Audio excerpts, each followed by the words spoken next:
Hey guys, welcome back to Auto Repair guys. Today will be super helpful video guys to any of you having a car. Doesn't matter if it's a Porsche, German, American, Asian vehicle guys. If your car vibrates on the highway, you're driving guys, your car vibrates, you have perfectly balanced tires and it's still vibrating. Stay with us, we will explain guys what can cause that. Top 3 things that can cause that guys, and one of those, most of you will never think about that. Why we know about it guys? Because we actually had to fix quite a few things, quite a few vehicles that vibrated like that when driving down the road. So before we start, let me tell you a little bit guys. If you need to buy any parts or tools, check out the links in the description of the video below and you can see where you can get all of the tools and parts for a really good price and quick shipping as well. Another thing, every single car we get at the garage, we try to make at least 200 to 300 free repair videos. Why we do that? Simply because our mission in the shop is to save you as much money as we can. So with all that being said, let's explain guys, the top 3 things that can cause that as well. So what guys can cause that? Let's say you're driving down the road 20 mile an hour, you barely feel any vibrations. 30 it starts increasing, at 60 mile an hour you feel more vibrations. Let's say 70, 80 it increases even more. So what is very likely that causes that?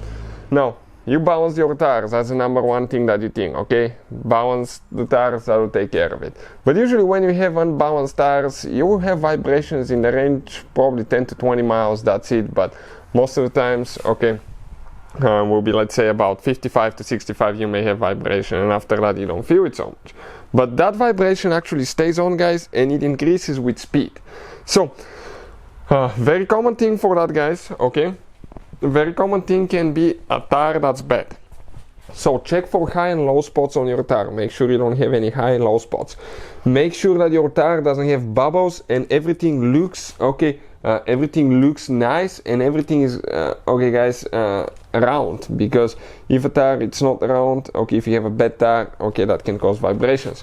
Another thing that we had in the past was a vehicle that was the wheel, the rim itself, it was bent. You couldn't see it with your eyes, but it was bent to the point that even though the tires were balanced, when you drive at high speed it will vibrate, and that will cause vibrations as well. That's very common as well if you if you drove in a big pothole or something like that and you notice vibrations, it could be a bent wheel.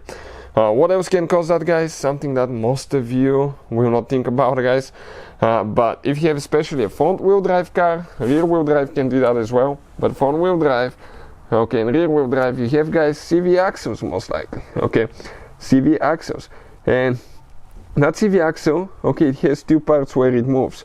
When it gets wore out on the outside, it usually clicks in when you're making a turn, but if they get wore out on the inside guys, right here, that wear actually will develop a play. That play will with speed will create vibration, and the faster you go, the more it vibrates. So it's really hard to diagnose, really hard to notice that you have a play from a CV axle.